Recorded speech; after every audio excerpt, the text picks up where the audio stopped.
Mets fans, it is officially put up or shut up time if it wasn't already the past couple weeks. With just 1 week left to play here in the regular season, the Mets currently stand tied with the Cincinnati Reds for that third wildcard spot, but technically behind the Reds because they do not have the tiebreaker after losing that series in Cincy a couple weeks ago. If you guys want to know on the Mets' chances to make playoffs this year, we know they can. The great question is, will they? Check out my extensive breakdown in this past night's live show that we did here on the platform after you guys watch today's video segment, and thank you guys kindly for that, because today we have plenty to get into in Mets land and the latest reporting here, headlined by Tyrone Taylor. The Mets have been in dire need of some type of consistency in center field, as Jose Siri and Cedric Mullins have done anything but get the job done there, both on the offensive and defensive output. Where does this leave Tyrone Taylor, who's set to return to this Mets team for this big series against the Chicago Cubs in Chicago? That is what we're going to get into, along with the corresponding moves for this Mets team.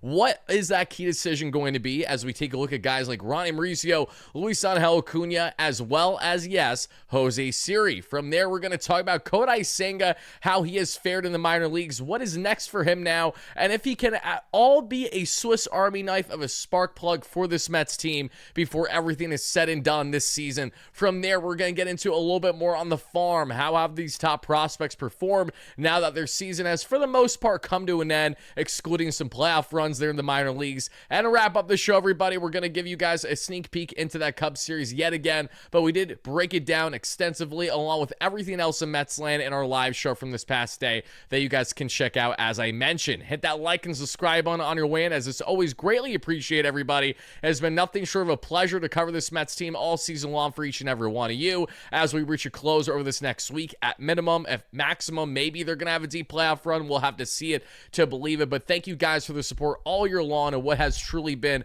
a absolute slog in the second half this season for a team that's been well over 10 games below 500 going back to mid-June. Also, guys, shout out to our amazing sponsor at SeatGeek that has you covered for all of your ticketing needs. Simply utilize our promo code WARDY10, that is WARDY10. That way you too get 10% off your next ticket purchase, whether that's for Mets tickets in the final games of the year if you're going to attend some in Chicago or in Miami. Maybe you're set for the NFL season, NHL season as preseason has just begun, NBA season right around the corner, you name it. Whatever you need in the ticketing space, our great friends at SeatGeek will have you covered all year long. And thank you guys so much to everyone that has utilized them, and our promo code WARDY10 link down below for 10% off your next ticket purchase. Let's begin our conversation today with the obvious one, and that has everything to do with Tyrone Taylor, because as we know, Tyrone has been working himself back to return to this Mets team. As you guys can see here, this is Tyrone Taylor just 48 hours ago or so taking BP at Citi Field on that Saturday game. He did not perform to the Mets, nor was he activated, as he actually was sent back down to AAA to perform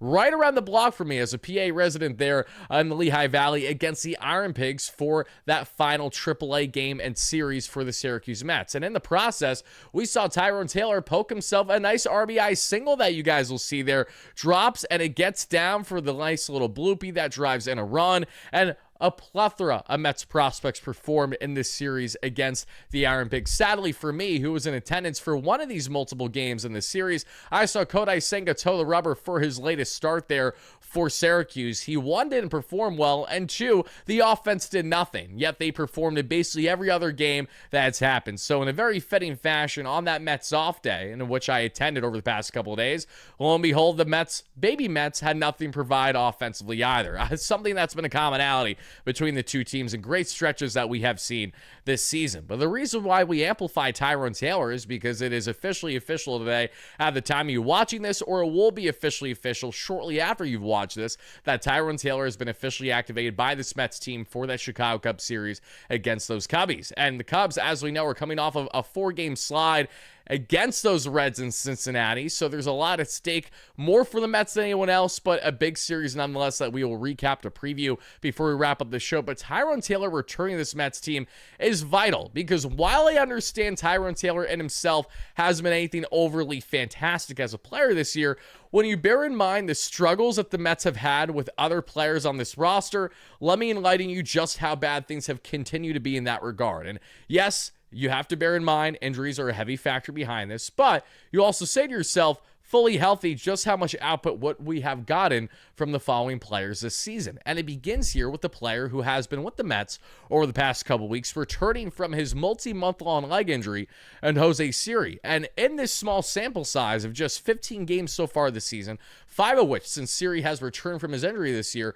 we're looking at a total of a 0.63 batting average, a 167 on base, and a 125 slug for minus 11 on the WRC+. Horrendous year for Jose Siri, who obviously has been injured the vast majority of the year and only has 36 plate appearances to show. He has 7 runs scored in the 7 times he's been on base because he's a speed demon, but when it comes to defense, he has been a massive liability that we saw from him, costing Brandon Sproat 2 runs from the catch that he should have made, then dropped there at a full sprint on a Josh Bell double, as well as another ball getting well behind him on a CJ Abrams. If it was either him or Lyle, one of the two had themselves an extra base hit, and it was because of Jose Siri playing shallow and then having to go behind on that baseball. Very frustrating for Brandon Sproat, who I thought was honestly okay otherwise, just having to deal with a jam that was more than just his own mess, because I know he started that inning there with that throwing error that we saw from those couple days ago at the time of us talking now. But the point stands, Jose Siri is not a guy that I think we can agree is going to provide much more value for you right now than pretty much just being a pinch runner at maximum,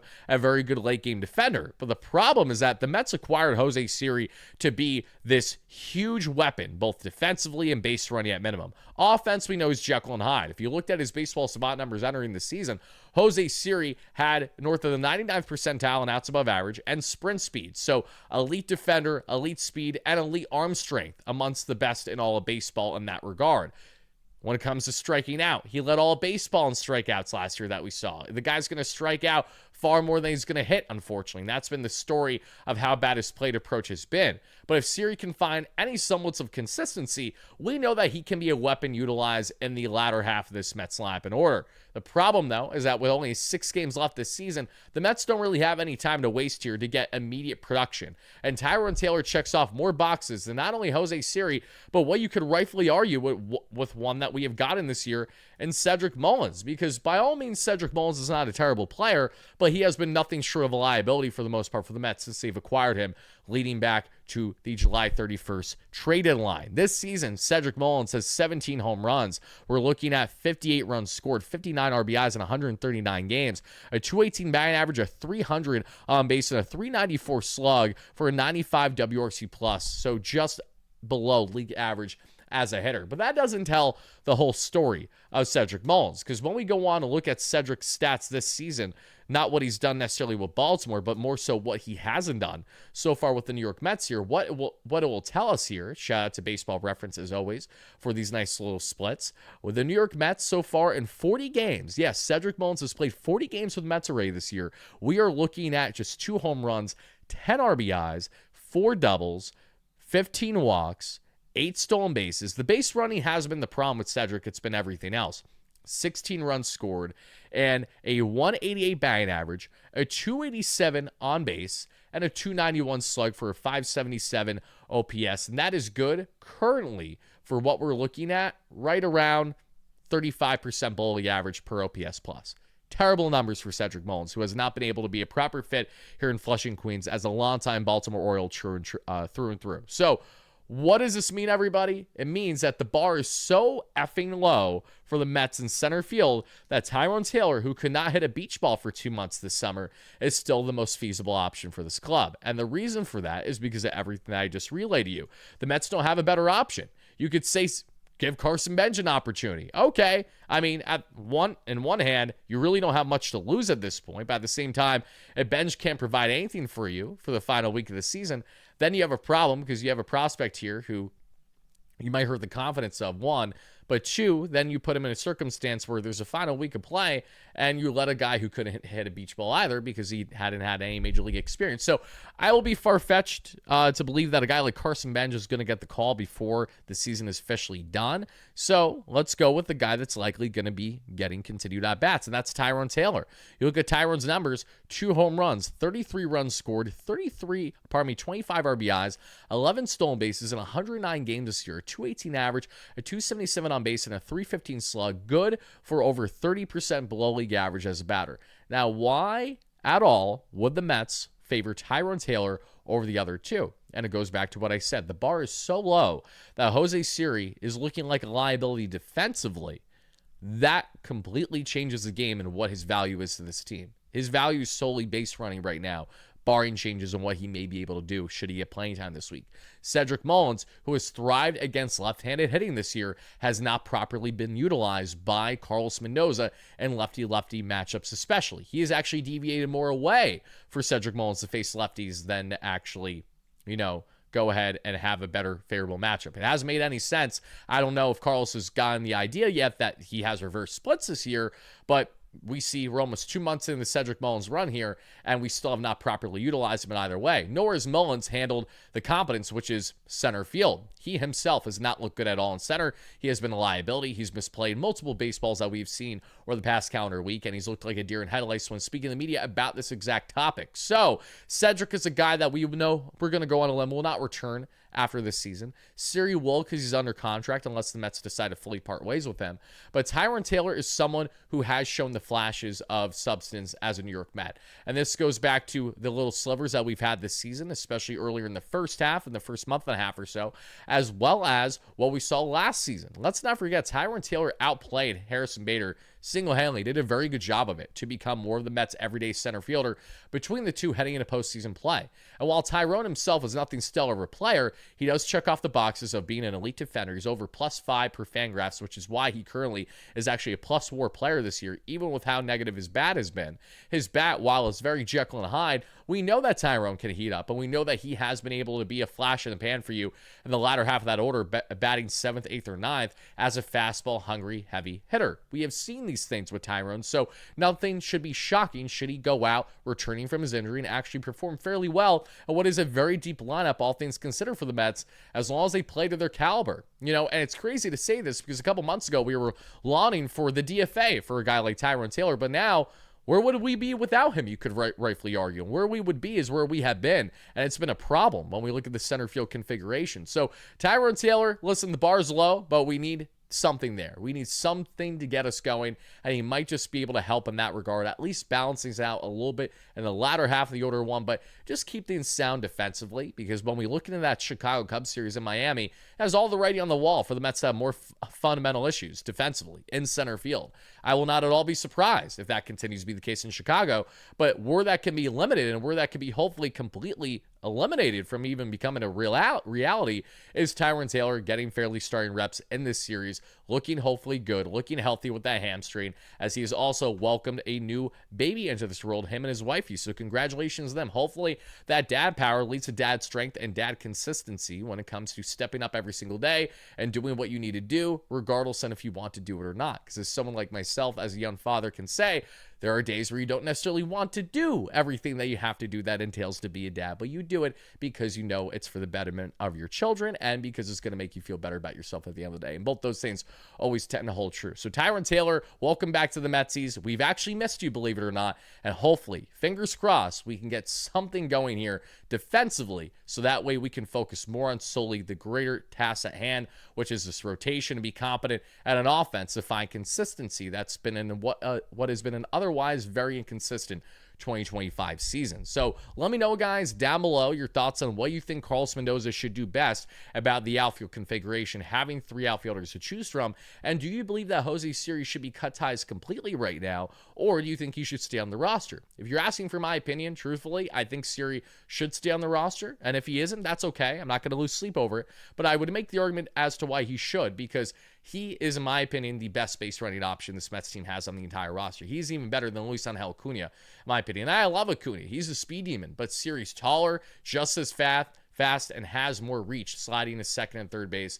And we've seen Siri pretty much score every single time he's been on base. That is a game changer. Acuña has elite speed in his own right, but I think if the Mets had to pick between one or the other, there is a part of them that maybe is a little bit more enticed with Siri just because of how feeble and how low your options have been in center. If Tyrone does not prove an ability to hit, they will have to defer to Cedric. If Cedric continues to not be able to hit, they will defer to Siri. They will have to continue this three-headed rotation for the remaining week at minimum because they quite literally don't have any other options unless they say, A, go with Jeff McNeil and give him more starting center field reps, which very well could happen for the sake of maximizing your lineup for the remaining week of baseball here, or B, considering calling up Carson Bench. But you and I both agree we have to see to believe it before something of such nature actually finds itself happening. So let me know your thoughts about that all down below, everybody. I'm not opposed at all to McNeil getting more reps in center field, but he needs to stay healthy, and we need to maximize that lineup. So if you do that, if you put Jeff Moore in center, then the obvious route to then go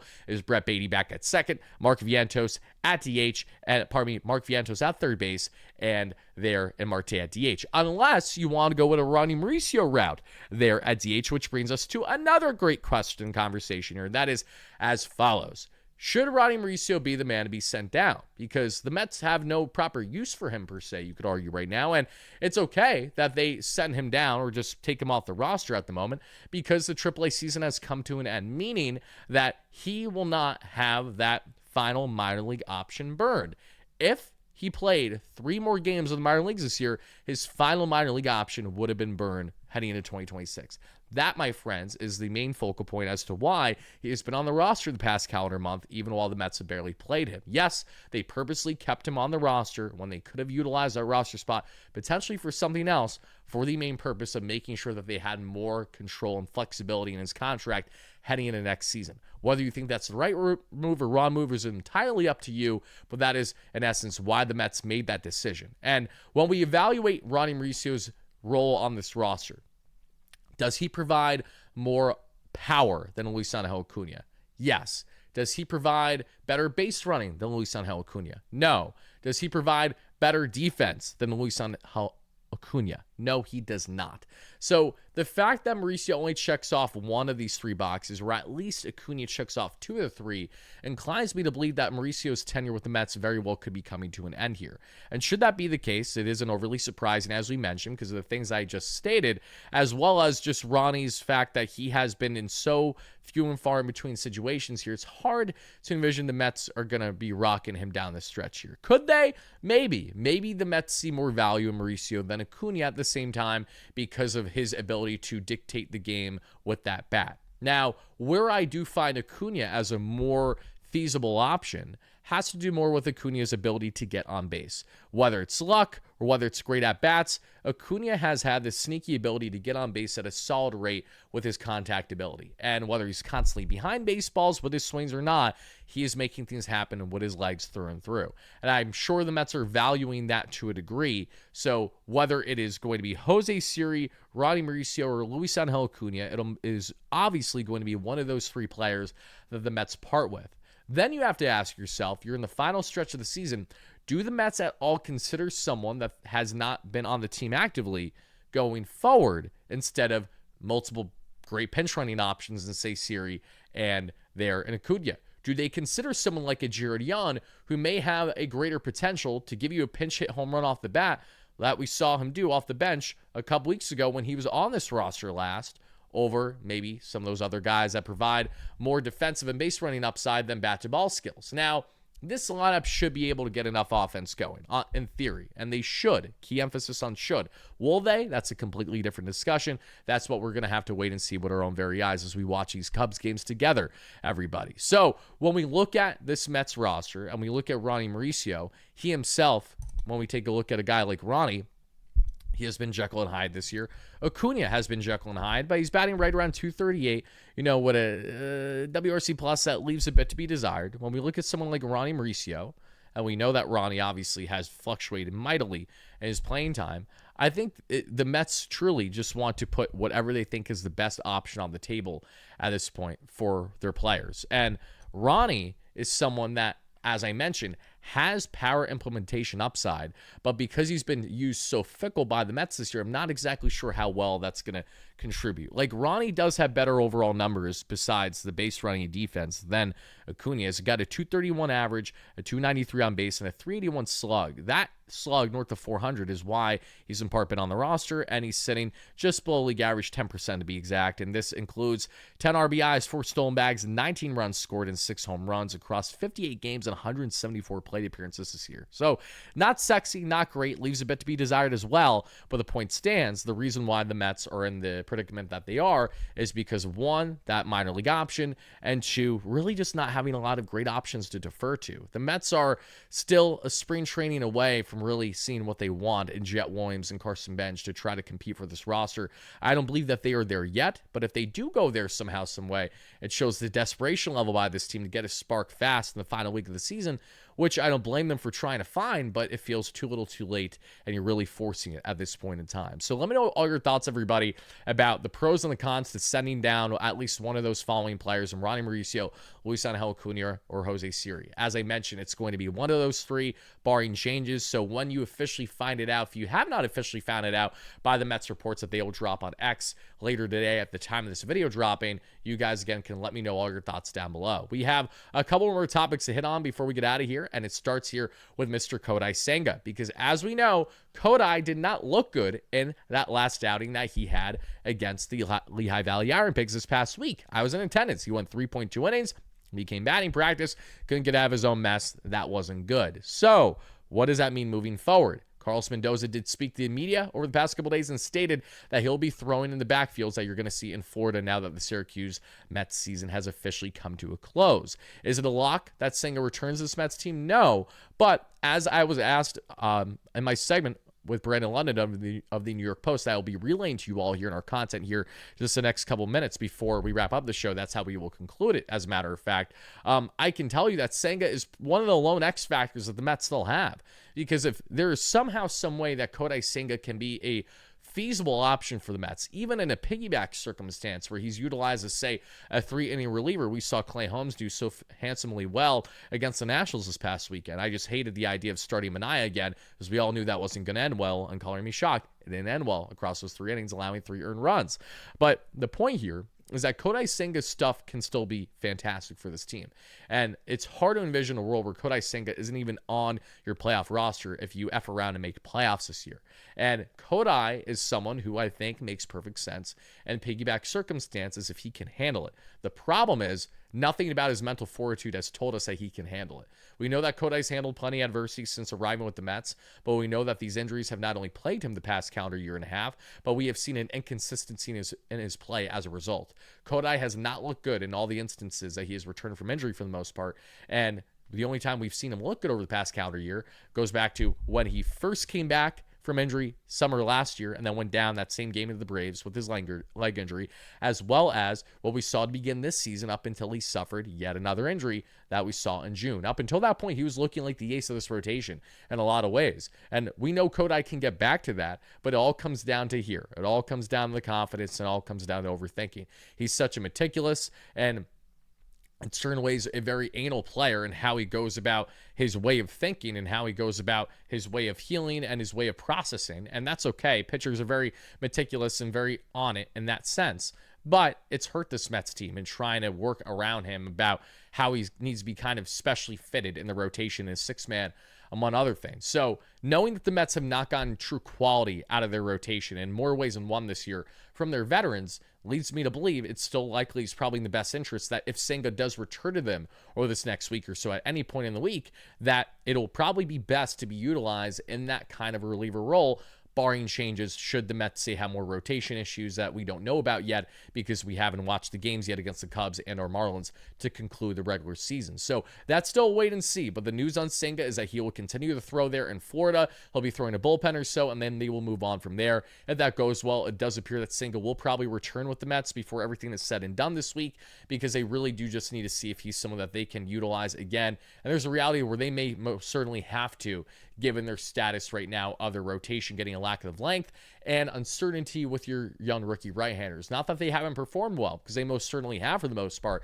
but how long can you rely on these guys before they themselves start to crack more under pressure potentially, or just can't handle the workload after already hitting new personal career highs and their inning limits between Ton, Sproat, and McClain? That is what we're going to have to wait and see and find out in the coming days, everybody. But to wrap up the show, guys, we got a two-parter here. We got actually three-parter, I apologize. We have one, the brief on what's been happening that we have seen with the prospects, because as we know, the prospects have been thriving. And what you guys are going to see here now is what we saw this past weekend right around me in the Lehigh Valley. And that was as follows, guys. You guys can see here not just Tyrone Taylor hitting a home run, but we can also go back here. And apologies for the audio running there really loud for 1 second. That's all on me. I apologize to my kiddos that had the headphones on especially. But Jet Williams hit himself a bomb. He hit 2 home runs, if I'm not mistaken, in the series. And I was there to attend neither of them because that's my luck, unfortunately.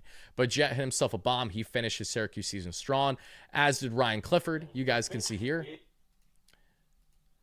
Ryan hit an absolute nuke. Let's go back to the top. And skadoosh. Ryan Clifford, who may very well be the Mets DH/first base next year, should Pete Alonso not be in a Mets uniform.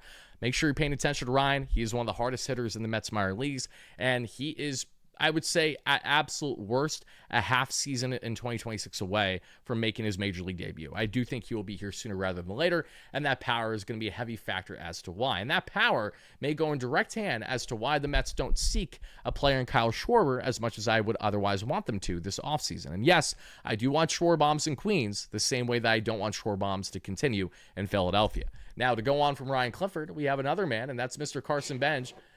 My personal favorite prospect right now for rightful reason. That is center fielder for 2026 New York Mets, Carson Bench, is how I feel about him, as I really think he's going to win that job, and I don't think it's going to be much of a discussion that he will win that job. I think he will win it rather handsomely and comfortably, as long as the Mets don't acquire an outfielder to fit that role this offseason, because we don't know what David Stearns is going to do, obviously, as of now. But Benj, who hit multiple home runs in this series as well, got all that one, and you love to see it. The Syracuse Mets ended their season on a strong note, everybody, as they went on to win that final game against the Iron Pigs 9-0. And not only did they have the home runs from them, they had a home run from Luke Ritter as well. And pitching-wise, Jonathan Pitaro, who made his major league debut earlier this year, even though he didn't perform great, went 5 shutty, allowing just 2 hits, 6 strikeouts, no walks against the Iron Pigs. We saw Yaxel Rios have a scoreless inning. We saw Dylan Ross have a scoreless inning with 2 strikeouts, who we're longing to see get called up. This is what we talked about a couple days ago, and we'll say it again.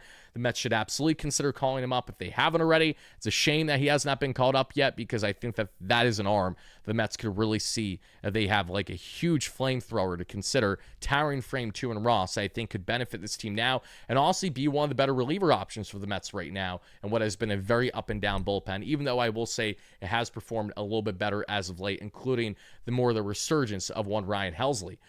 Besides them, we saw the Rumble Ponies unfortunately falter in their latest playoff game. They're getting set though for the next one upcoming the next day or so be on the lookout for it. They lost 14-5 to the Seawolves, and in that game we saw production from Jacob Reimer, who had himself a 2-for-4 game. Reimer's had a great year in the minor leagues for the Mets that we've seen. Outside that, not a whole lot to show. Slim pickings on the offensive end. We saw Wyatt Young had a 3-hit game, batting 9th at second base. He's a very good high contact hitter when he's right, getting on base at a good clip. Not a whole lot else to show, however. And pitching wise, RJ Gordon, who's looked very good this year, got rocked. He gave up 6 earned runs of 3.2 innings, so just wasn't his day, unfortunately. Joander Suarez went 2 shutty, which was nice. The bullpen got beat up quite a bit with guys like Trey McLaughlin, and Matoyer leaned the way in that regard, and Gieber didn't help anything either. Port St. Lucie Mets are done, as we know, as well as what happened there with the Brooklyn Cyclones. So that's all we got, everybody, pretty much on the minor league report. So the final thing that I have to say for me before I defer to my little New York Post segment is as follows, everybody. Game 1 of this series between the Mets and the Chicago Cubs is going to be Tony the Rubber for the New York Mets is David Peterson, who is coming off of yet another bad start. He gave up a grand slam. So naturally, we need David Peterson to not only give us a length of at least 6 innings, but to be competent in his quality when it comes to his starting. That would be fantastic, because we have yet to get that at all in the second half by him for the most part. For the most part, I say, because he's had 1 or 2 solid outings. Otherwise, they have not been good. Horton is who we're facing, the young right-hander there for the Cubs at a 2.66 ERA.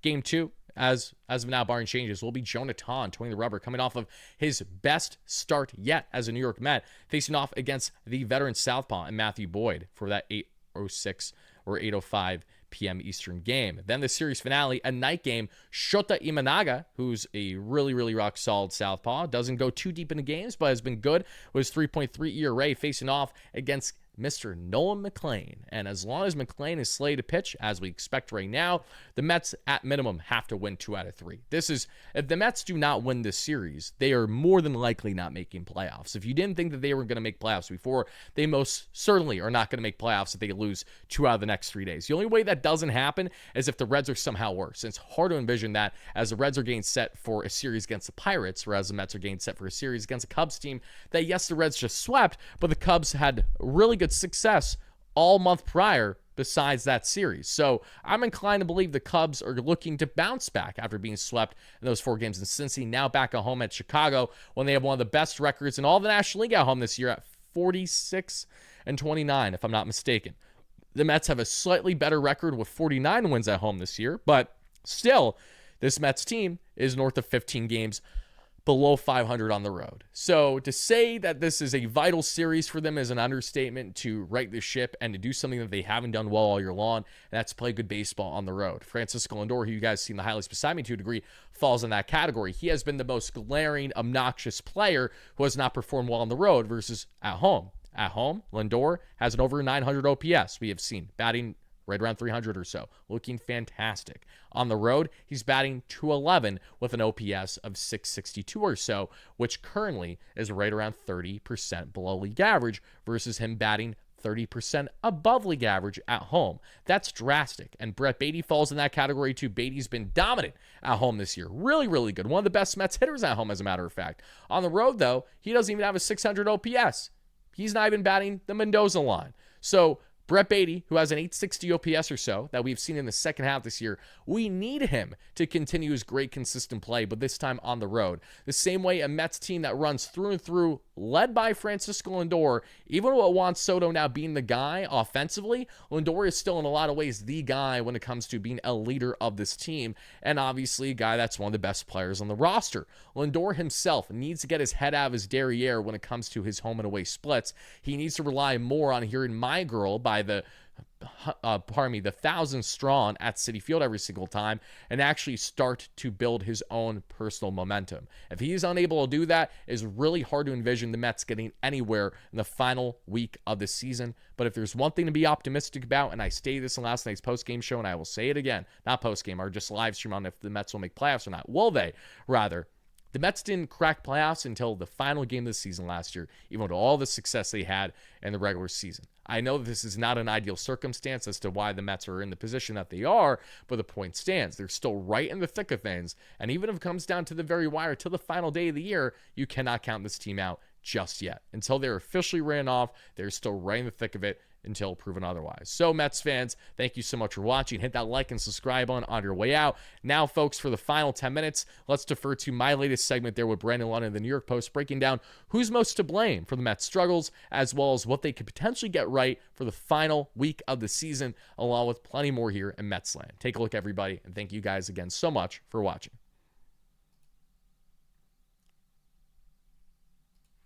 The Mets have put themselves in position to where it is do or die to avoid probably, I guess, one of the biggest collapses in New York sports history, I guess recent history. So let's talk some Mets baseball with Tyler Ward, your favorite Mets content creator. Wardy, it was supposed to be Fan Appreciation Weekend. You got the Nationals at Citi Field. You're thinking that the Mets should be able to cruise, to keep themselves in a pretty good position. But on the other hand, they get beat in that series. So let's kind of start this thing off. I guess, like, what's going on with this team right now, man? Who deserves the larger share of the blame? The front office or the players? It's a great question because I think there's definitely blame to go all around this Mets organization this season. What has been surely a failure going back to mid-June, as they have been a bottom 5 worst team in baseball for the most part. But if I had to nitpick one thing, I would say at the end of the day, it comes down to the guys performing, right? As much as I can sit here and say what David Stearns maybe didn't do best heading into the regular season, this was still a team on paper that had plenty of talent and had plenty of reason to be optimistic heading into the season. There's clearly been something flawed with this team from the offensive side of things, with the lack of being in unison, struggling to find consistency on that front, paired with a pitching staff that, even with the injuries that they have endured, you can make rightful argument that they've had a fair share of things that have not went right with their veteran starters that are otherwise supposed to go right with guys that we have leaned on in the past. So this is definitely one of those things that I think it's up for you guys, the fans, to decide who exactly is most to blame here from both sides of the coin. I think it can be a collective of the two, but the players are the ones on the field. They're the ones that have cultivated to the largest salary that we are seeing a guy like Steve Cohen pay out a team in all of baseball this year. And if you can't get over that hump with the millions of dollars that Cohen has continued to spend, at some point you have to start to actually put some blame on the players for not meeting anywhere close to the initial expectation. Yeah, I'm with you on that one. The players definitely should get the brunt of the blame, especially when the performance isn't matching up to the payroll at all. Right. Especially when we're talking about the core four of Lindor, Soto, Alonso, and Nimmo. They were forecasted to carry such a big load this year, but late in the season, runners in scoring position, the clutch moments, it's like these guys have gone cold. So what happened to these guys? Why the collapse from these guys, the Fab Four? Yeah, so the Fab Four is an interesting one because when you look at one of those players in the Fab Four, that's Juan Soto. What is Juan Soto doing this season? Oh, he's just casually on pace to have the best offensive season in Mets franchise history. So we can't put the blame too much on Juan. He's having a tremendous year. You look at the other three, and Pete Alonso, Francisco Lindor, and Brandon Nimmo. And what those all have in common, these are Mets that have been here throughout the entire tenure of Steve Cohen as owner. They have been here through the highs and the lows over Cohen's tenure. And a commonality that we have seen with all these players has been, one way or another, there's been a lack of a voice. And I don't know how much of that is to say blame a Francisco Lindor, a Pete Alonso, who for the first time it feels as a Met is actually rebutting to the media when asked constant questions. And usually the happy-go-lucky guy is now saying, you know, miss me with that nonsense kind of mentality. Brandon Nimmo has been very Jekyll and Hyde in his production. He has unfortunately not lived up necessarily to the contract that was bestowed upon him a couple years ago that Steve Cohen gave after the 2022 season. All this is to say is that whatever worked for the Mets last year has continued to not work this year. And maybe we lean into more on what we otherwise should have with the Francisco Lindor to be the leader, the unsung captain of this team, because while he has most certainly led, he has not done the part on the road this year, which is very concerning for someone like myself, knowing that the final week of baseball for the Mets this year, which dictates if they make playoffs or not, will be in Chicago as well as in Miami. Pete Alonso, up until really the past week and a half or so, has not at all performed well here in the second half. There just has been a complete lack of consistency from the guys that you need to step up regardless on if you're playing in Flushing, Queens at Citi Field or on the road in, say, DC against the Nationals. I just feel like this year's Mets, they're not rising to the pressure. You know, it feels like last year we found those magic Mets moments where just, you know, late games, someone would have a big hit, big at-bat, and then you just saw, again, that magic happen. We're not seeing that this year. And because of that, and it's like I'm telling you, you already know, there's boos at Citi Field. There's fan frustration. So you mentioned Lindor being a leader. Sometimes it's the captain, the player has to step up, maybe kind of try and galvanize the team. But what do you think Carlos Mendoza and David Stearns need to do, I guess, differently this final week to get this team going? Like, are there any moves that could be made that maybe they haven't tried just yet to spark something within this final week?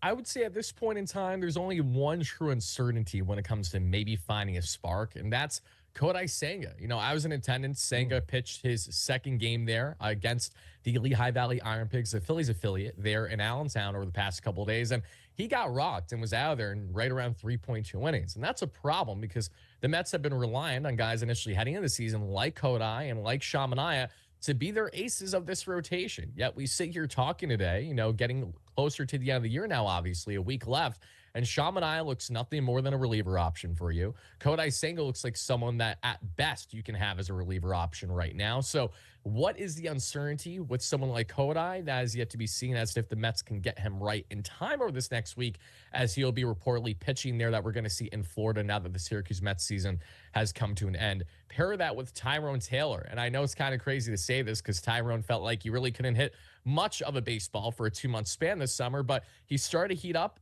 until his hamstring injury. Then he had a child, him and his wifey. Congratulations to them. And now he will be back with this Mets team more than likely for their upcoming series beginning tomorrow at the time of us talking. The Mets have had no stability in their center field whatsoever. Cedric Mullins has costed them games, it's felt like, defensively, as has most certainly been the case in Jose Siri, who has been more of a liability than anything else since returning from pretty much his season-long leg injury.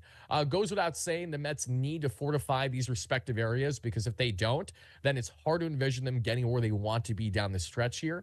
And to add just one little sliver as to what I think Carlos Mendoza should be doing as Mets manager, I can't sit here and tell you that he should be doing something that he hasn't done all season long.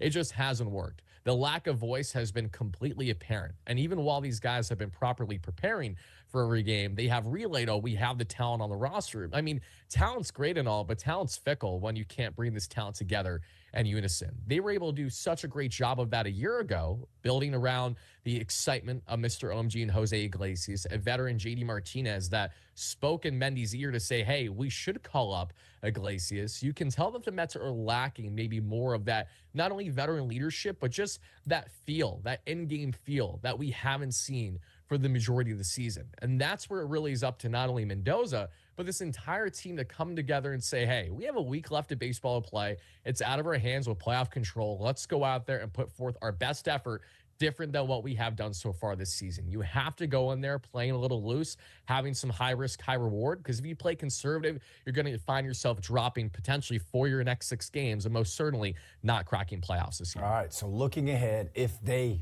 don't make it in or they get bounced early in the playoffs, how do you think this season is going to be remembered in franchise history? Could this go down as one of the worst underperformances given the payroll, the expectations, and their midseason position?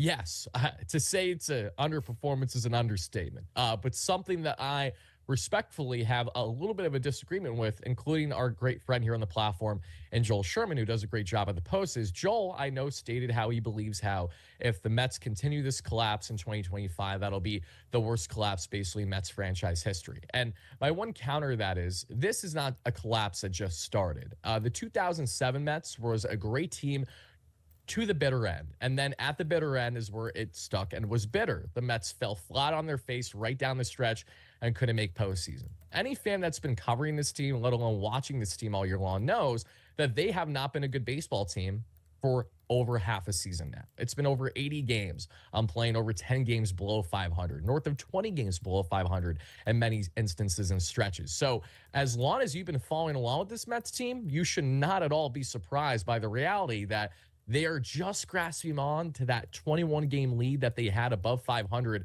in the first half this year. If it wasn't for that we would not even be talking right now on if the Mets could or couldn't make playoffs. They would have already been eliminated. So can the Mets rewrite the ship here and make something different happen in the remaining week of the season?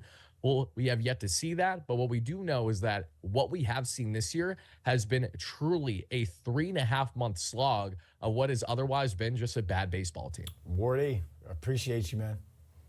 Thank you so much, Brandon. Always a pleasure.